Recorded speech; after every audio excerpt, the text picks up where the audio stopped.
British were bright red with white shoot me here X's in their chest. That was because if you stepped out of the smoke, you had 20 paces for the other guy to decide whether to shoot you or not.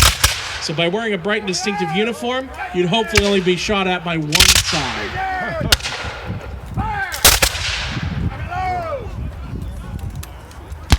Now the volleys had a very practical reason. I mentioned about accuracy. By having your men fire in large groups, you can ensure that at least a few of them are going to be able to hit the enemy. But the other problem is they're flintlocks. They rely on a piece of flint striking against a piece of steel to create sparks, and a lot can go wrong. So much so that even in perfect conditions, the flintlock will have a 20% misfire rate. So by having your men fire all at once, hopefully a couple of them are going to work.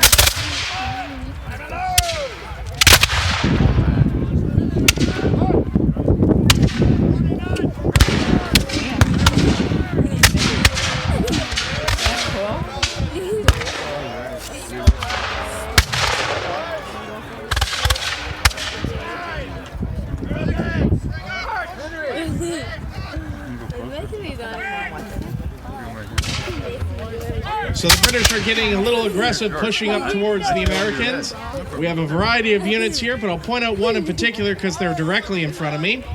The folks with the red jackets and the green cuffs and collars are the 49th Regiment of Foot, the Hertfordshire Regiment, also known as the Green Tigers. The Americans gave them that nickname. But the 49th have another distinction. When they came to Canada in 1803, their colonel was a man by the name of Isaac Brock, who would gain later fame in 1812. They fought hard throughout the war, and of the 800 men who came over in 1803, when they were disbanded in 1815, only 112 of them were still alive to collect their pensions and their land grants. So it shows you just how hard that unit served throughout the war.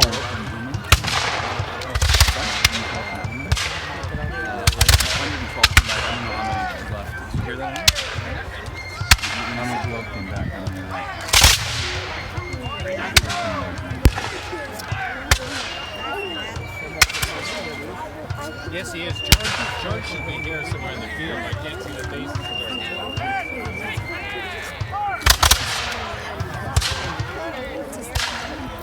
of So the American light troops are starting to get pushed pretty hard.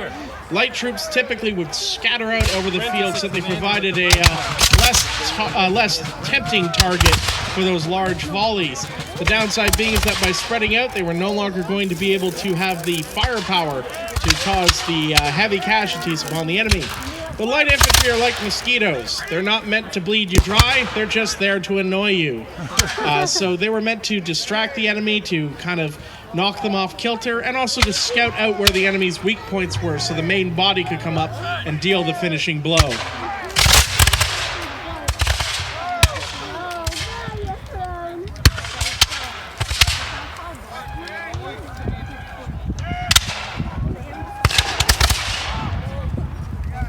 I will point out there is a unique unit in the American lines. Right next to those Kentucky Riflemen, you'll see a body of troops that are wearing, they got green bands on their hats, and some of them have white cockades.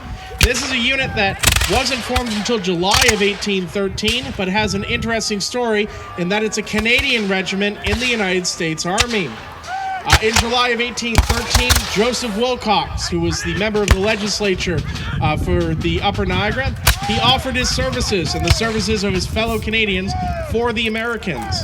He believed that the British had enacted tyranny in Canada and that the Americans were the only ones who could restore freedom to the Canadian peoples.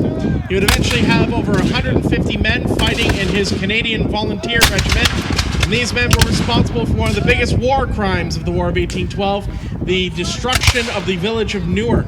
In the winter of 1813, they would burn the village down with just a few hours warning for the people to get their valuables and themselves out. Many people ended up freezing to death as a result.